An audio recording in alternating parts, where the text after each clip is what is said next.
Entonces, Miguel, you tell us what to do. Whenever you're ready, I'm rolling. Ok. Bueno, ya nos dieron a la hora que quedamos empezar. Y vamos a empezar desde una vez ahorita.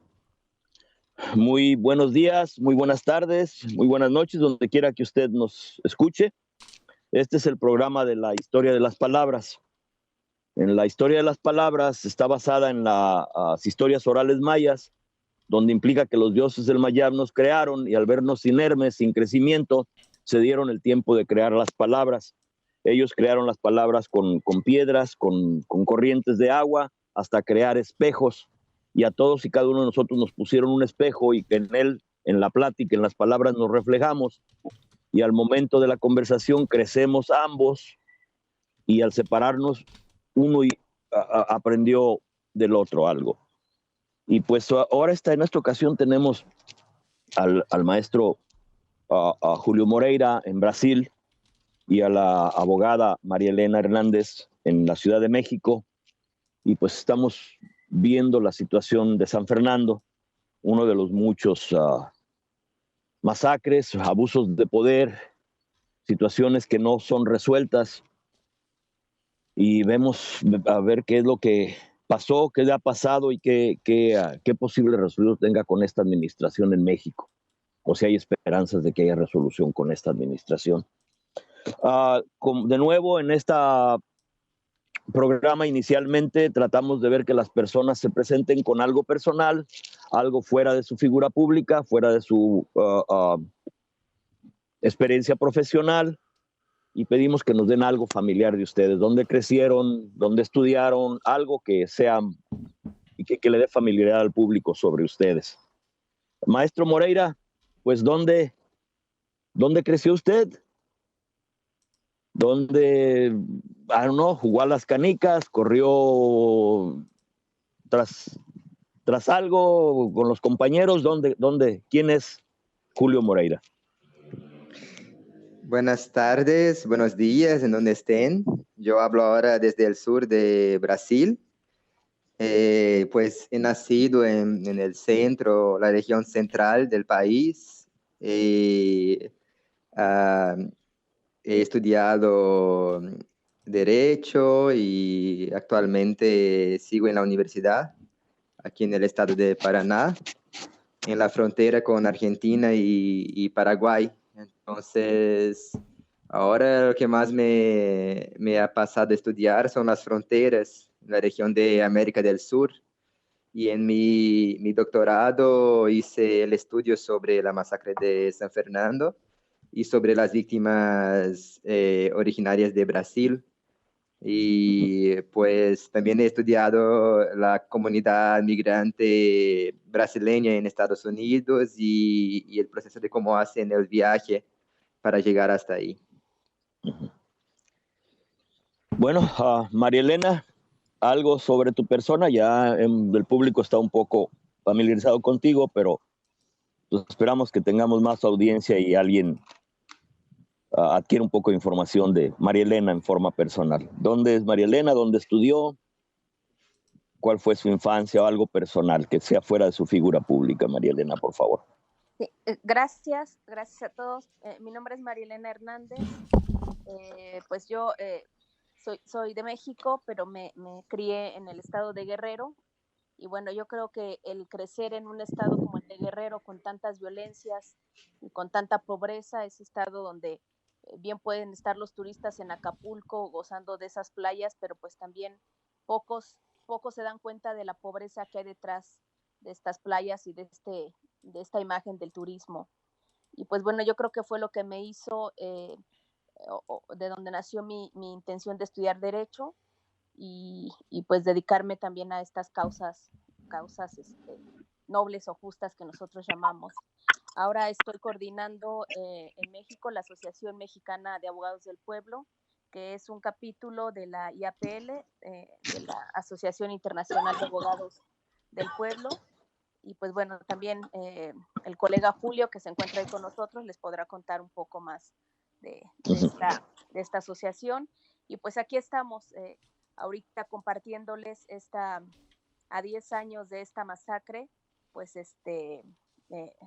en lo que va y qué está pasando, y con toda esta intención de esperar que se alcance justicia ante estos hechos tan trágicos. Gracias. Uh-huh.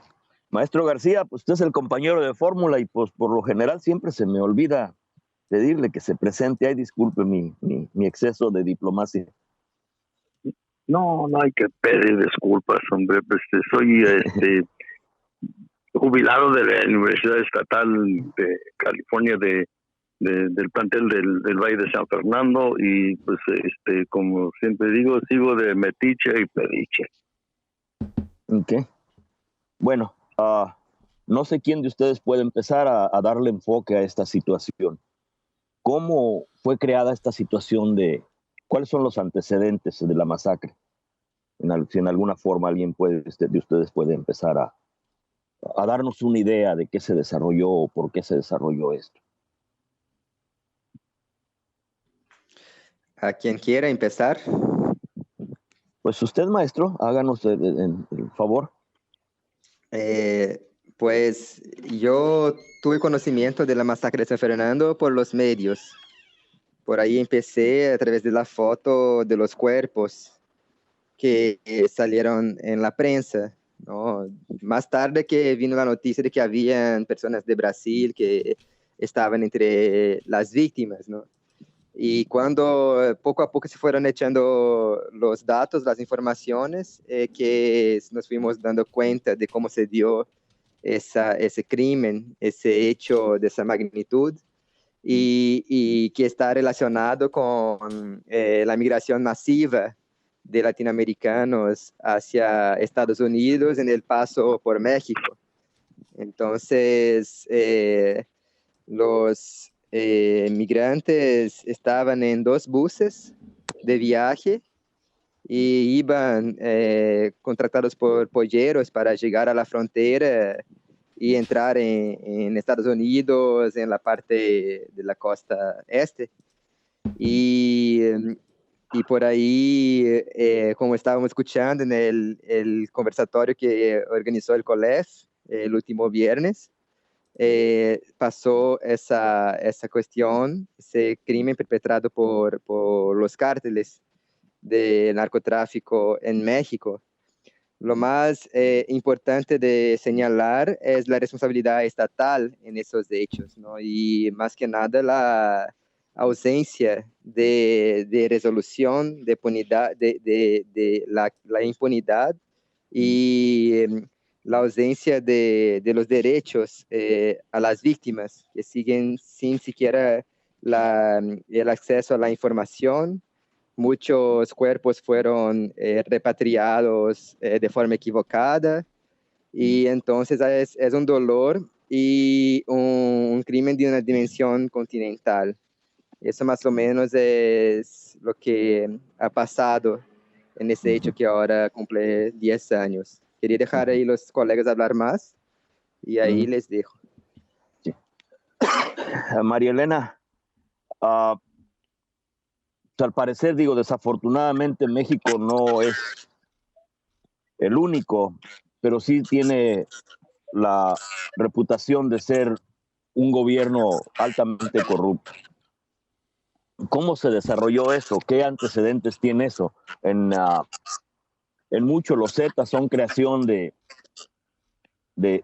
gobierno, al ser los gafes, los guardias presidenciales que se dedicaron a la delincuencia, y creo que tienen una parte del desarrollo de esta tragedia, son uno de los actores de esta tragedia. ¿Qué pudieras informarnos sobre los antecedentes de esta tragedia? Bueno, pues antes que nada decir que estos hechos de la masacre de San Fernando abren o sientan un antecedente, un precedente o un parteaguas en México, porque nos abre los ojos a muchos defensores o muchos de nosotros que hemos trabajado en torno al tema de migrantes. Esto abre los ojos de ver la gravedad y realmente la situación que viven los migrantes en su paso por México para llegar a Estados Unidos. Y bueno, este es un delito que ya dentro de toda la investigación a 10 años se ha demostrado que fue prevenible y predecible, porque durante mucho tiempo se estuvo haciendo notar la violencia que se estaba desarrollando y desenvolviendo a pasos agigantados en México. Como bien dice, la creación de los Zetas, que ellos durante mucho tiempo amenazaron y de manera directa que iban a detener a los migrantes. Y había notas, antes de esta masacre, había notas donde alguno denunciaba cómo eran extorsionados y cómo eran muchos inclusive secuestrados para formar parte de esta organización delincuencial como los Zetas. Hay una revista en proceso, en mayo del 2019, salió publicado muchos testimonios de migrantes que están denunciando esto que comento. Entonces, pues ya era algo que se venía rumorando y sin embargo las autoridades nunca hicieron caso. Al contrario, ¿no? Se sabe que en Tamaulipas sobre todo y en esos estados hay una gran protección a este grupo formado de los Zetas. Entonces, pues bueno, esto que se destapa en el 22 de agosto, la masacre de San Fernando, pues muestra la hazaña con la que cometen, ¿no? De alguna manera lo que salió en prensa y los testimonios que se recopilaron en torno a esta masacre fueron los que nos fueron ayudando a reconstruir esta historia. Dentro de los 72 ejecutados, hubo un ecuatoriano, al parecer se llama Freddy, que lo creyeron muerto, ellos se van y él logra huir, logra escapar, estuvo creo por una noche entera huyendo como asalto de mata, como se dice, hasta que encontró quien le ayudara, y cuando por fin llega al consulado y da su testimonio, pues escuchar su testimonio es algo muy fuerte, ¿no? De ver cómo los propios polleros dejaron estos autobuses, como bien mencionan, que venían cargados de migrantes, en manos de los Zetas. Ahí hay varias hipótesis, ¿no? Porque hay hipótesis que han dicho que se los vendieron a los Zetas, como para que ellos los utilizaran para su banda. No sabemos si ellos se resistieron y por eso los mataron, o solo se los entregaron para matarlos y así hacer una confrontación más grande en el estado. Pero bueno, los testimonios que rinden son fuertes.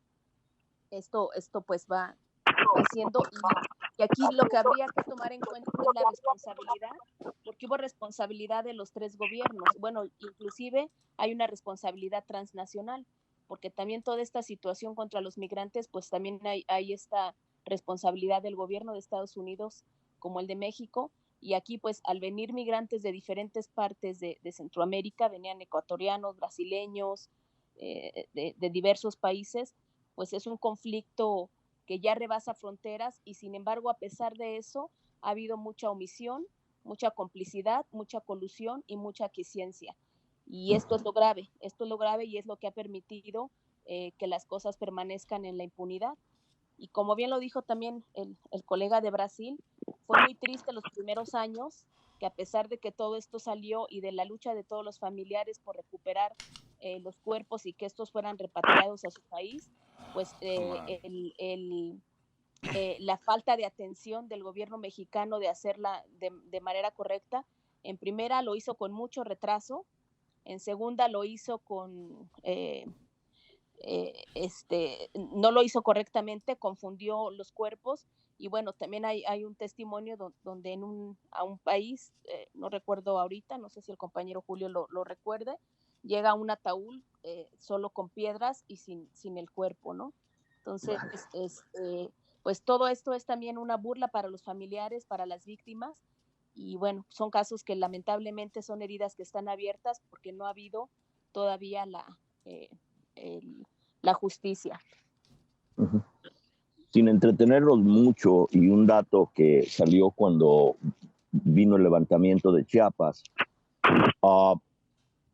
en el levantamiento de Chiapas descubrieron una carga de 800 chinos en carros del ejército que iban precisamente para Tamaulipas para el tráfico de inmigrantes, en las que estaba involucrado el ejército mexicano.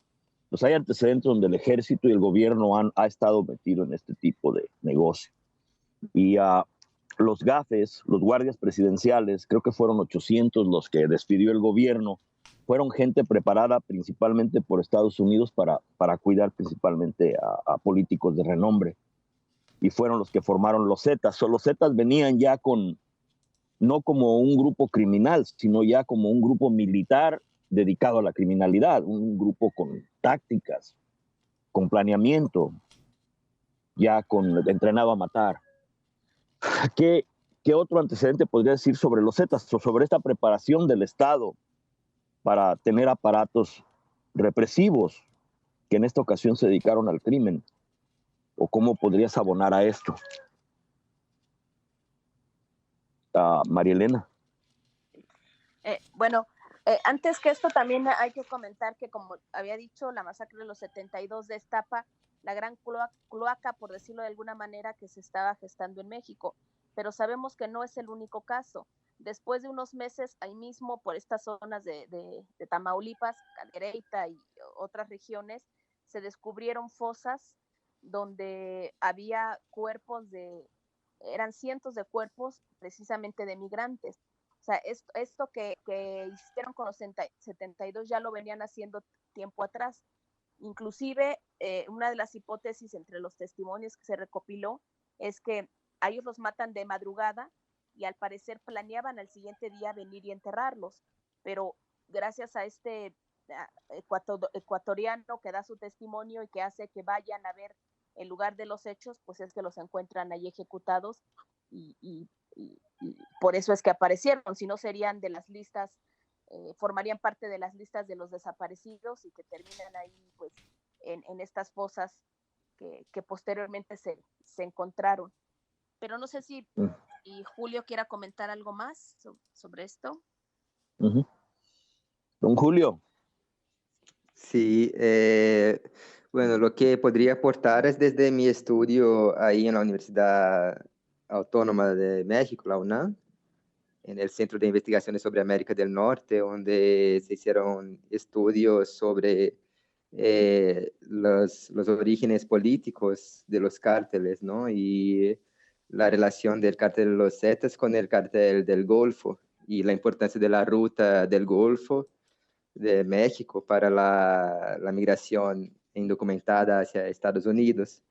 Entonces, como bien dijo el padre Gallardo el viernes, esa ruta era de las más movimentadas, las más transitadas por los migrantes para esa época, ¿no? Y todavía no se hablaba tanto de la bestia del tren, y así se hacía la migración en esos buses como siempre hicieron los brasileños, ¿no? De una forma más discreta, más sigilosa, a través de los buses de línea, y esa era la ruta migratoria. Entonces, lo poco que podría aportar es que el origen de esos cárteles está desde la política de prohibición de alcohol, la ley seca en Estados Unidos, desde los años 20 y todo ese proceso. De ahí viene el prohibicionismo de las drogas y esa política de guerra a las drogas que movió Calderón en esa época, que usaba una estrategia de infiltrarse en los cárteles, y mientras también la DEA de Estados Unidos, ¿no? Y eso se apuró después, que para tener credibilidad dentro del cártel tenía que hacer lo que hacían ellos, ¿no? Y la estrategia de ofrecer inmunidad a un sicario para que pueda dar informaciones del otro grupo. Entonces, con esto también es la manera como el gobierno de México, al hacer esa guerra a las drogas, se involucró como parte de estas bandas criminales. Julio, María Elena, el sacerdote de quien usted se refiere es un sacerdote local, uno de muchos sacerdotes locales. Yo he trabajado con varios de ellos en relación a los emigrantes.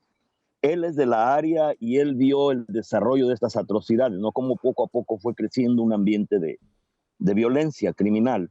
¿Quién es ese sacerdote? Pudieran tal vez para la audiencia que no está familiarizada con esta situación, al menos la situación local. La verdad que son varios que están pues de toda la red de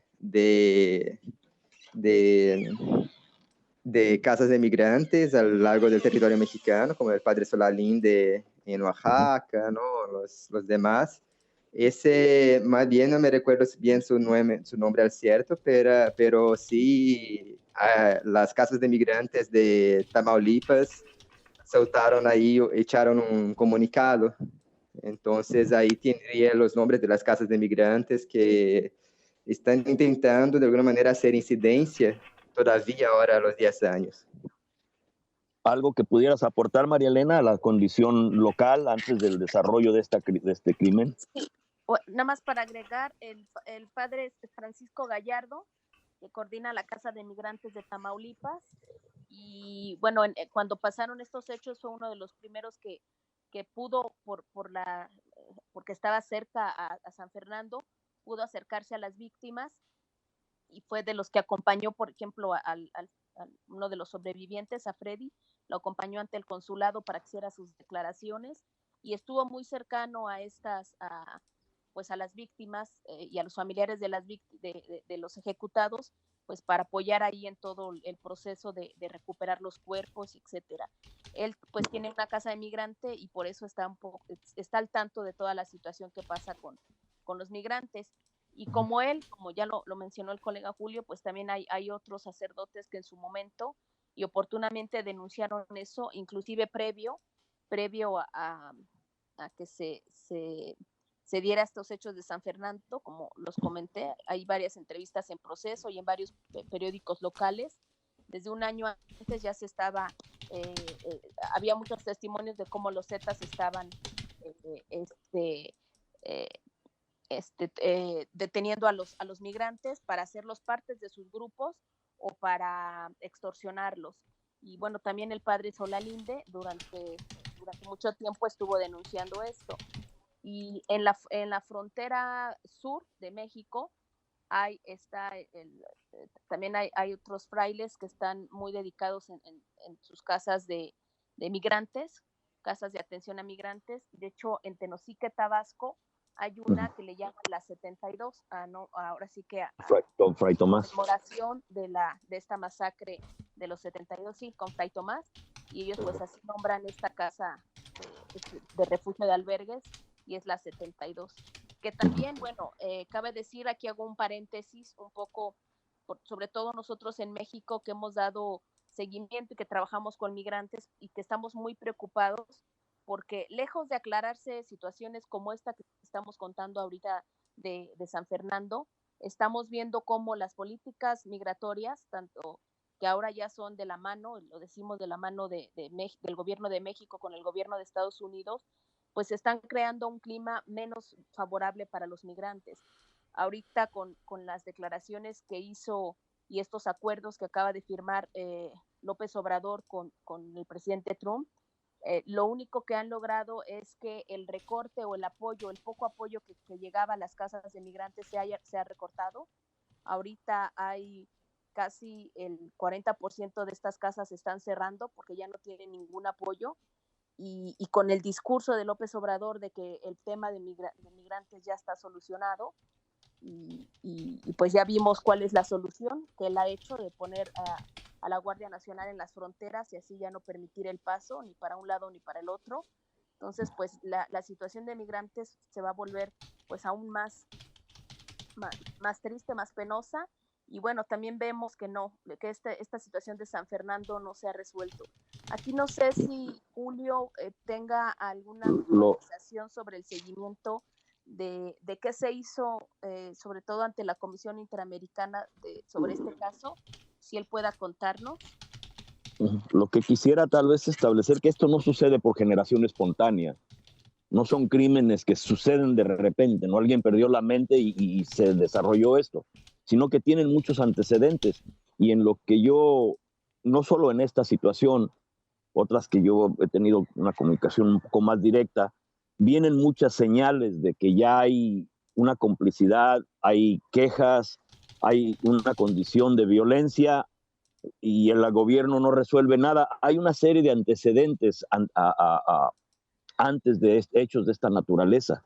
Y es lo que el padre establecía, ¿no? Que estaban ellos documentando, explorando, pidiendo a la prensa que viniera y todo el mundo se negaba por la condición que se había creado por la criminalidad, inclusive a estar cerca de la violencia anterior a esta masacre.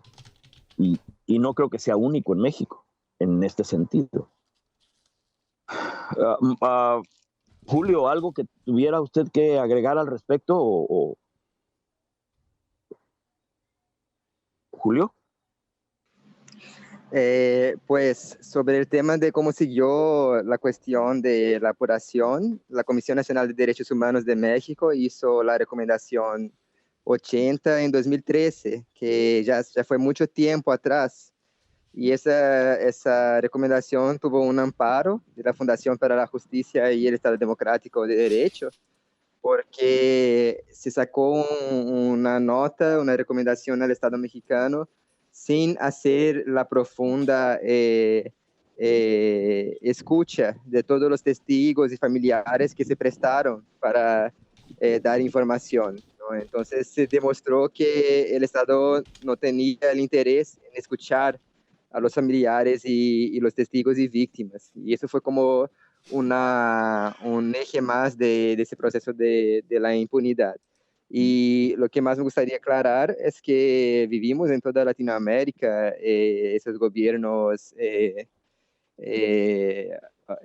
¿cómo se puede decir?, populistas, ¿no? Y con medidas autoritarias, que pues también con la crisis económica sigue generando la emigración, la salida de sus países hacia el exterior, hacia Estados Unidos, hacia Europa.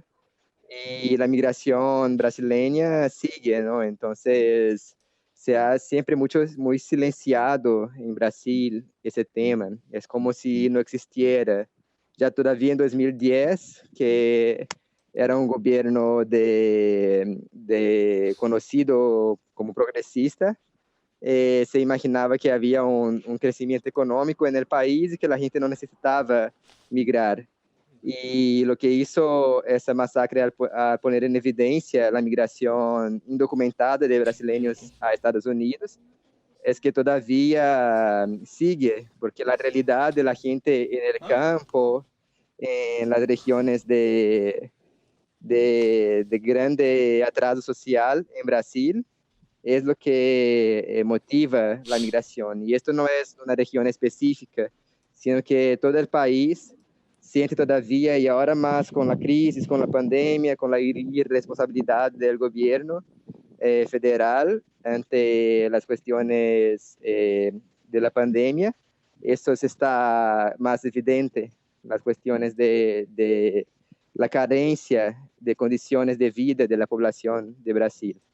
Eso quería hacer un llamado también a los oyentes que sean de Sudamérica y de Brasil, que les escuchen, ¿no? Para que hablemos de las comunidades inmigrantes en Estados Unidos.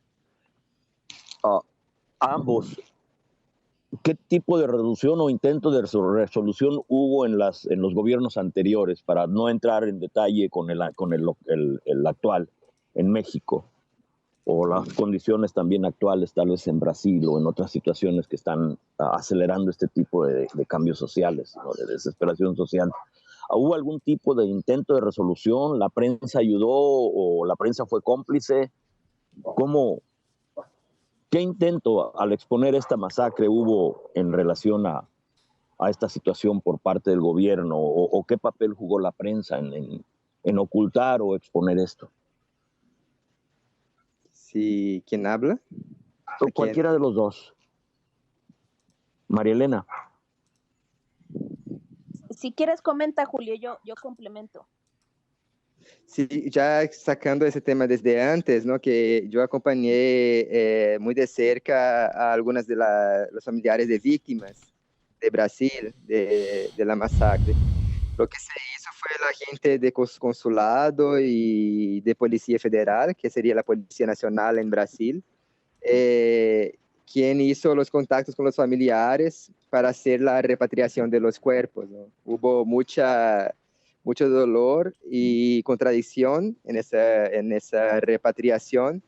Como dijo María Elena, en el caso de una de las víctimas, tenían un ataúd sellado sin que se pudiera abrir, un ataúd de metal. Tenía que hacer el funeral en ese tipo de ataúd y los familiares desobedecieron el orden administrativo de no abrirlo y al abrirlo no encontraron al cuerpo de su joven familiar, sino que encontraron una masa disforme de huesos y algo como gelatinoso, ¿no? Entonces, es algo que genera mucho dolor y repulsa hablar de ese tema, pero hubo un intento no del Estado en sí como una política pública, sino que de agentes del Estado en comunicarse con los familiares para intentar hacer esos trámites de repatriación. La prensa brasileña no dio ninguna cobertura nacional, solo tuvo énfasis en sentido local en la región ahí de dos de las víctimas, que es la región de sureste de Brasil. Ahí sí la prensa local habló bastante, ¿no? La gente religiosa, padre local que hicieron la misa y todo ese proceso. La ciudad de donde venían esos jóvenes se conmovió bastante con el hecho, ¿no? De hecho, todavía es una ciudad que es un memorial, que todavía una ciudad que todavía vive esa dor de la violencia contra migrantes, ese dolor. Pero en términos de Estado brasileño mismo, nunca se pronunció sobre la inmigración brasileña. No, lo que sí había era que había el Ministerio de Relaciones Exteriores de Brasil durante los gobiernos de Lula principalmente y de Dilma Rousseff. Tenía una postura de defender formalmente, a través de notas, al pueblo brasileño, ¿no? Mientras que el gobierno actual de Bolsonaro se reúne con Trump el mismo día que están deportando a 2 aviones de brasileños de Estados Unidos, ¿no? Y no habla sobre ese asunto. Entonces, eso pasó en febrero de ese año. Entonces, eso también sería un tema actual para comentar. Sigue la deportación más que antes de brasileños.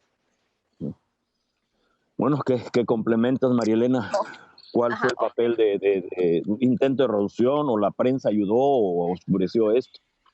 Pues bueno, creo que la prensa sí ayudó, ha estado constantemente denunciando, y sobre todo en Tamaulipas, y no por eso muchos de los periodistas han sido perseguidos y amenazados en ese mismo estado. Pero aquí la preocupación es que los estados, de hecho los sexenios que han pasado después de ese año, no han tomado como cartas en el asunto, más que esto que se hizo de momento y ante la presión de los familiares de repatriar los cuerpos, pero como ya lo comentamos, ¿no? Con esta burla a los familiares y a las víctimas, pero no ha dado hasta ahorita una muestra o una voluntad de investigar y sobre todo de pedir perdón, ¿no? No ha habido reparación del daño. Eh, este, eh, el día que se conmemoraron los 10 años, en México se conformó un colectivo de apoyo a los 72, ¿no? Que han hecho algunas actividades y algunas acciones políticas, un poco pues para apoyar a los familiares y para no olvidar este tema. Y el fin de semana instalaron un antimonumento, que es algo que se viene haciendo, son acciones que está tomando la sociedad, de los casos impunes que están permaneciendo, y al ver el silencio de los gobiernos, la sociedad crea estos antimonumentos y los pone en lugares estratégicos. Recordemos que ya está el antimonumento de los 43, está uno del tema de género, y el del 68, y ahorita acaban de establecer frente a la Embajada de Estados Unidos el de los 72, con una leyenda que dice migrar es un derecho. Y pues bueno, ahora sí que falta mucho por hacer para que se alcance la reparación del daño de estos hechos, y pues sería todo. Uh-huh. Maestro García, pues, ¿qué preguntas tiene para los invitados, para estas personas?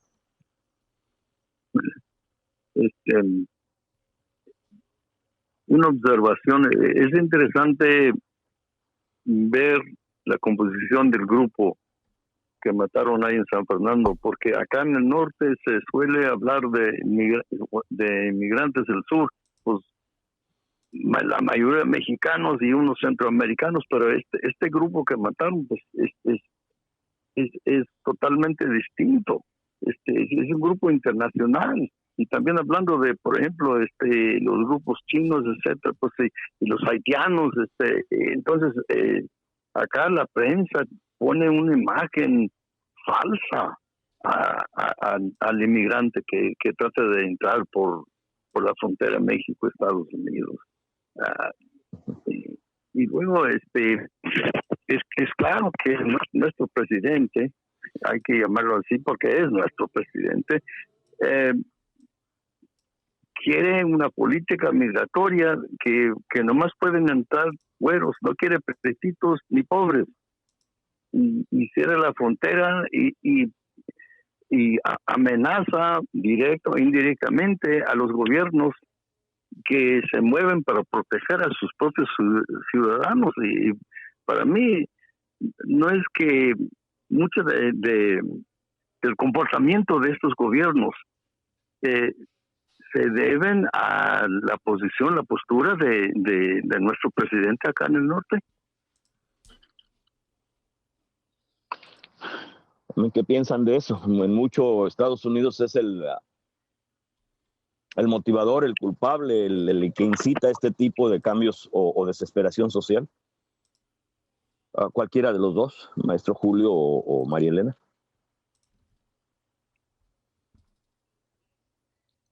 María Elena, tal vez. Sí, perdón, se cortó un poco, se me fue la señal, no escuché la pregunta. Sí, el maestro pues establece que Estados Unidos es hasta cierto punto el promotor de estas situaciones sociales. ¿Hasta qué grado? Y no tiene mucha responsabilidad el hecho de que esta economía esté impulsando todo este tipo de desgracias sociales, todo este tipo de situación social.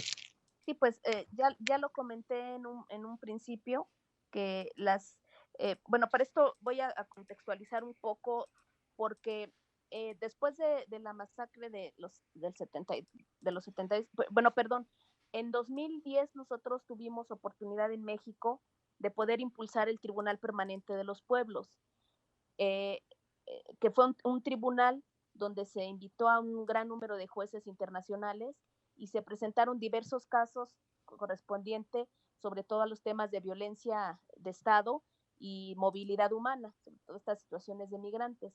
Y bueno, uno de los casos que se documentó, de los primeros que se pudo poner en la mesa dentro de este tribunal permanente, fue precisamente de la masacre de San Fernando, porque pues tenía meses de haber suscitado y era un hecho que estaba en ese momento pues en los diarios y en el conocimiento.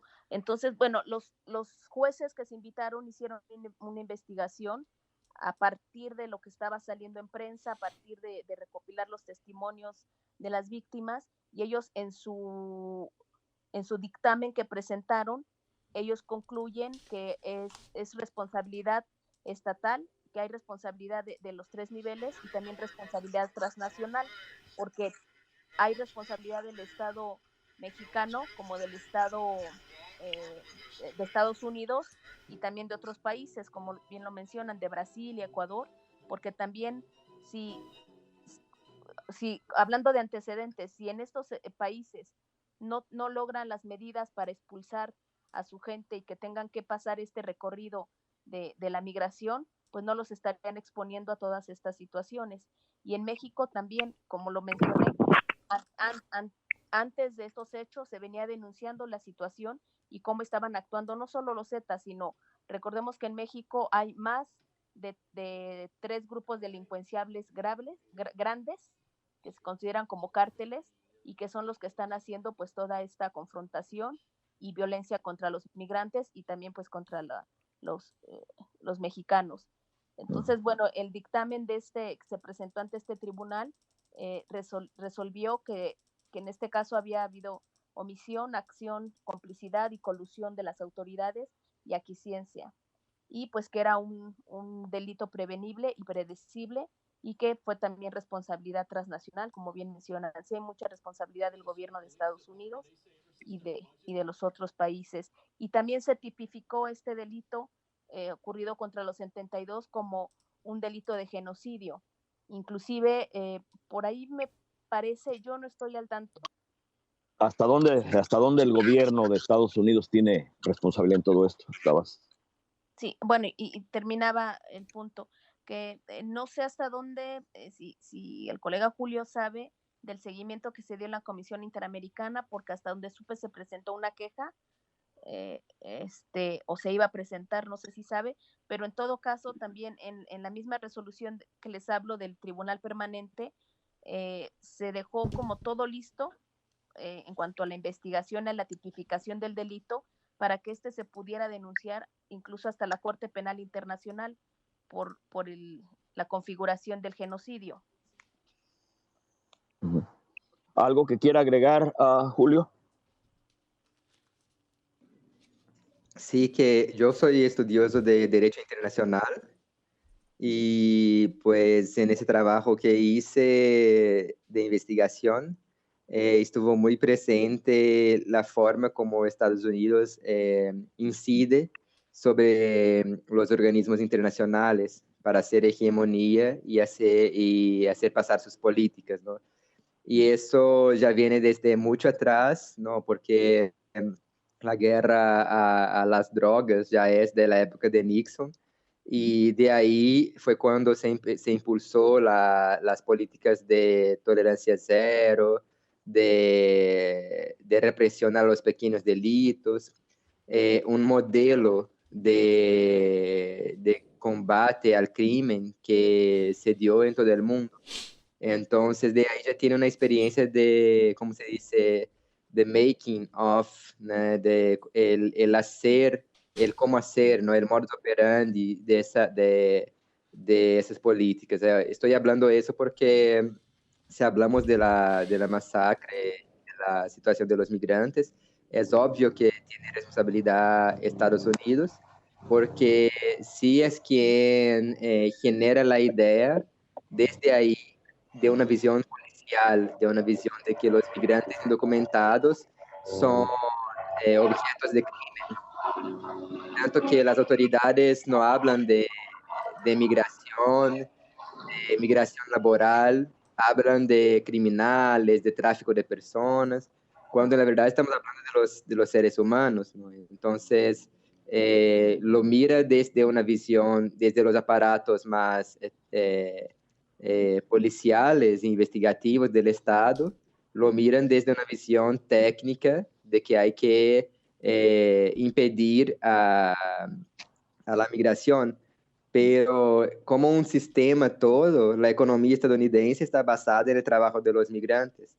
A donde quiera en Los Ángeles que uno vaya, quien mueve el comercio, los hoteles, los restaurantes, todos son migrantes, ¿no? Aparte que todo eso era región mexicana antes de la guerra México-Estados Unidos. Entonces, todo eso es muy contradictorio. En esta contradicción está basada la responsabilidad de Estados Unidos, del hecho de que se demanda el trabajo de los migrantes indocumentados y se mueve un aparato y un discurso técnico-policial de que hay que impedir a la migración. Entonces, eso se dio mucho con la guerra al terror de 2001, pero tuvo continuidad después de George Bush con Obama, quien deportó muchísimo, y ahora con Trump, como esa essa política mais aberta,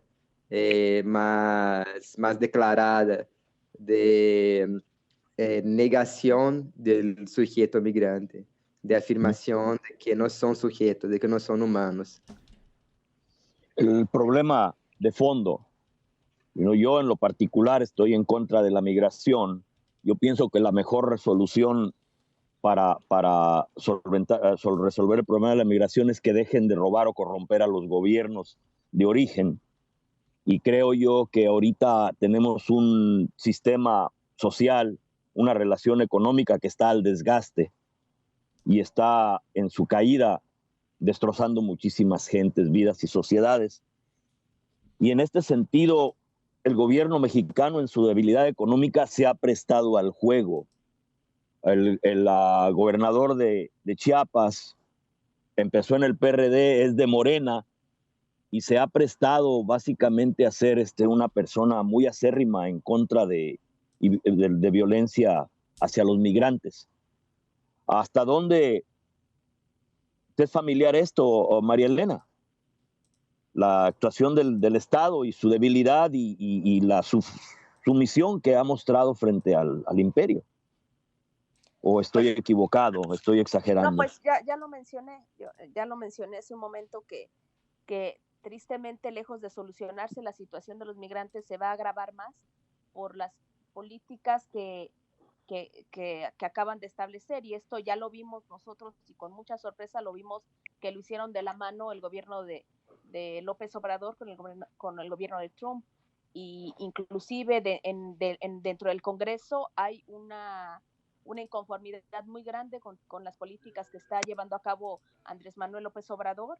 El mismo Porfirio Muñoz Ledo, que es en México un congresista muy reconocido porque durante muchos años ha sido muy fiel y muy respetable por las críticas que ha hecho en gobiernos pasados, y que ahorita estaba como representante de Morena. Él mismo ya se volteó, por decirlo de alguna manera, ya está criticando las políticas que está encabezando Andrés Manuel López Obrador, inclusive en su calidad, y tuvo que renunciar a Morena porque no está de acuerdo en todo lo que está haciendo López Obrador. Y dentro del Congreso es quien más ha abierto la puerta para que organizaciones que estamos trabajando este tema de migrantes podamos, a través de parlamentos abiertos, a través de políticas que estamos acompañando con él y de iniciativas, pues hablando de una ley migratoria diferente a la que él está planteando. Pero bueno, vamos a ver qué tanto nos escuchan. Sí, Muñoz Ledo, aunque su carrera ha sido del PRI, está reconocido como un erudito, una persona que conoce la historia de México en muchos detalles. Es una persona muy capacitada para el análisis histórico y el desarrollo histórico. ¿Quién más está analizando esto fuera de algunos de nosotros que estamos viendo que el ícono está distrayéndonos de la realidad? Dinos, ¿hasta qué grado esto está afectando, María Elena, el entendimiento de esta situación? El hecho de que el ícono en sí nos esté distrayendo de la realidad social que estamos unos cuantos viendo, y la mayoría de la población se esté distrayendo con la imagen de Obrador. Bueno, pues yo lo que me tocaría decir como último es que todavía nos falta mucho por hacer. Mencionaba a este congresista, Porfirio Muñoz Ledo, que está él desde el Congreso haciendo un buen trabajo sobre este tema, y también a nivel de la sociedad civil está Federico Campbell, que está haciendo un trabajo muy, muy importante, tanto en México como en Estados Unidos, para informar. Él es periodista de Canal 11, pero también tiene una organización de migrantes, y está haciendo un trabajo pues muy, muy importante, muy trascendental, de informar a la sociedad todo lo que está pasando. Ahorita está conformando un grupo de observadores para ir a hacer frente a estar como vigilando las próximas elecciones en Estados Unidos el 3 de noviembre. Entonces, pues esto lo hace a base de estar informando a la sociedad todo lo que está pasando, a los latinos también de la importancia de en este momento rendir su voto y pues ver qué pasa, ¿no? Porque también para México es muy trascendental quién finalmente quede en las elecciones en Estados Unidos y pues es un poco lo que estamos ahorita pues preparando y observando a ver qué pasa, qué nos depara el futuro. Tal vez tanto en México como en Brasil, lo que está empezando a perjudicar, al menos en la condición de México, que es la que nosotros conocemos, es el entreguismo de lo que queda de recursos de los países al capital. Al parecer, toda esta relación social que está en la decadencia, está a la desesperada tratando de agarrar todo y creando un aparato represivo inmenso a nivel global. Y creo que vamos a sufrir mucho. Yo veo que lo que no lograron los neoliberales, Obrador lo está logrando entregando medio país o una tercera parte o una quinta parte a las mineras. Otros proyectos que eran el sueño de los neoliberales está desarrollando con Obrador. No sé qué desarrollo tenga esa situación de entreguismo de recursos en Brasil, pero creo que esto es nacional o puede global, ¿no? Donde estamos ya en las últimas. Sí, en Brasil nosotros vivimos esa contradicción durante los gobiernos de Lula, del Partido de los Trabajadores, que también tuvo una expectativa muy grande al llegar al poder y luego empezó a aplicar esas medidas, ¿no? Entonces, se percibió que más allá de las cuestiones del partido, del gobierno, hay que ver bien la cuestión del Estado y hacer el análisis de las clases sociales, cuáles son los grupos de poder, cuáles son las clases sociales que están profundizadas, arraigadas en los poderes de Estado, que van a gobernar independiente del sello, del nombre, del ícono, quien está gobernando, ¿no? La diferencia es que el gobierno de Lula y Dilma en Brasil, o de López Obrador, se genera más confusión en la gente, porque una parte de la población se queda como anestesiada, creyendo que esto no está pasando. Se logra hacer un tipo de coalición o de coalición social, que es lo que plantea al capital esos gobiernos.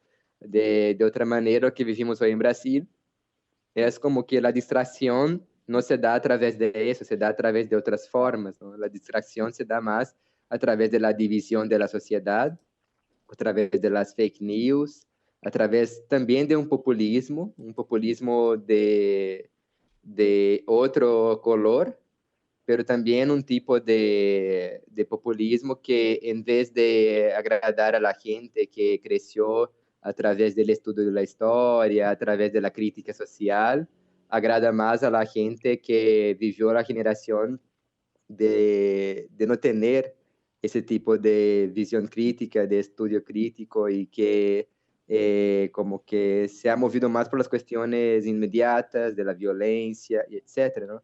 Hay que recordar que en México también hay ese matiz en la opinión pública, ¿no? Mismo desde antes, ¿no? de la población mexicana tener ideas muy restrictivas a los migrantes centroamericanos, a los migrantes de paso, como esas ideas excluyentes, no solidarias, ¿no? Y claro, el gobierno brasileño hoy y el gobierno de Estados Unidos tiene esa característica común, que es un nacionalismo ufanista, pero que no es un nacionalismo de defender los recursos, sino que de afirmar una ideología individualista, ¿no? Que es lo que primero lo mío. Entonces, en ese sentido, se disipa el tejido social, las condiciones, y eso se vuelve una sociedad más violenta también en ese tipo de gobiernos. Pues al parecer nuestro futuro va a estar o como países todos, es el que tenga mayor control de sus recursos, es el que tiene mayor posibilidad de un futuro un poco menos conflictivo. Pero llegar a esa conclusión va a ser muy difícil porque los íconos o estas falsas esperanzas o estas personas que vienen y todo lo van a solucionar sin nosotros tomar responsabilidad, como que nos distraen de lo que tenemos que ver y se nos hace muy difícil ver la realidad.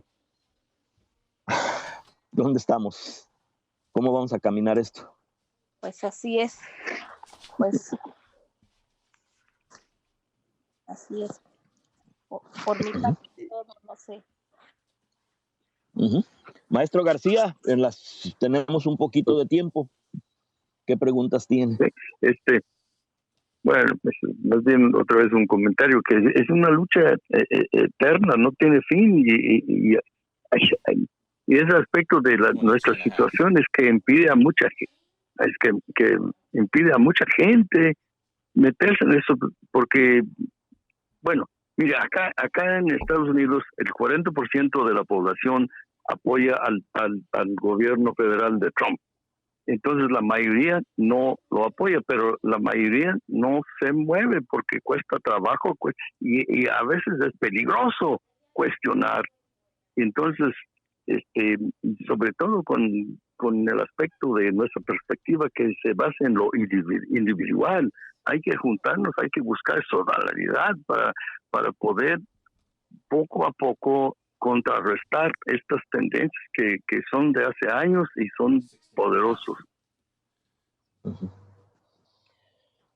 ¿Alguna opinión última, Julio? ¿Algo que quisieras ver? ¿Cómo trataremos de encontrarnos? Porque sí hay mucha oposición, sí hay mucha gente que está viendo más allá, pero estamos diseminados, estamos separados.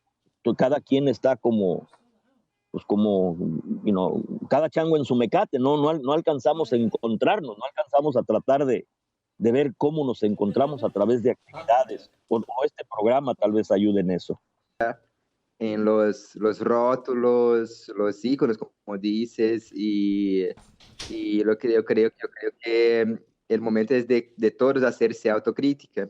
No es que yo estoy bien y el otro es el que está mal, porque el tema es que la realidad, que esa perplejidad que manifiesta, pone a todos que hay que cuidarse mucho la violencia que está en la sociedad misma, en el mismo, la convivencia diaria, común, cotidiana. Entonces, es como que tener una mirada crítica hacia sí mismo, ¿no? Antes de emitir una opinión, porque hoy las redes sociales se han transformado en un mecanismo de odio y eso tiene costos muy graves, o sea, para las vidas de las personas.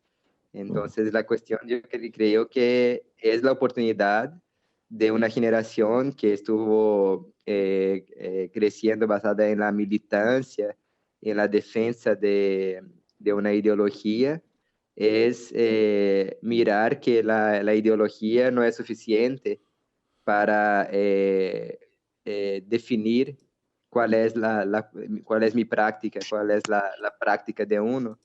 Y eso sería como que sí mirar como que al cotidiano, ¿no? Yo todavía me voy mucho a lo que plantea John Holloway, que habla sobre agrietar el capitalismo, que habla de las revoluciones de lo cotidiano.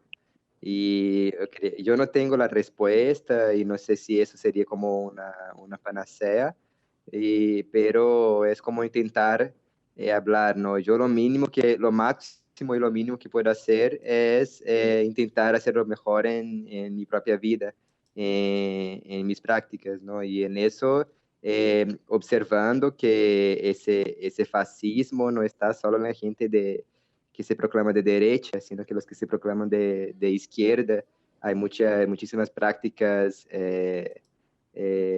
excluyentes y eso. Ahora, más bien para concluir, no hay que olvidar lo que dijiste, que la defensa de los recursos, de la minería, de los pueblos originarios, es fundamental. Igual no hay que olvidar eso y perderse en cuestiones particulares. Parece que la crisis, ¿no? El poder de la negatividad, cuando las cosas no funcionan y nos atropellan, es cuando nos vemos más obligados a reanalizar y revisar las cosas. Estos pues, son problemas complejos. Estoy tratando de dar un poquito más de tiempo por las inconveniencias que tuvimos para la edición. Marilena, algo al último. ¿Tú crees que el poder de esta negatividad, este sufrir, nos va a dar una oportunidad de rehacernos como nación, como personas, tal vez como seres humanos integrados a una condición global? María Elena.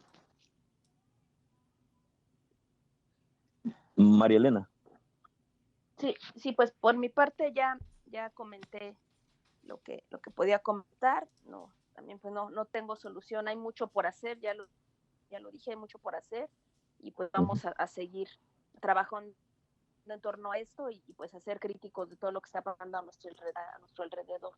Y pues gracias por la invitación. Bueno, entonces, unas últimas palabras, maestro García.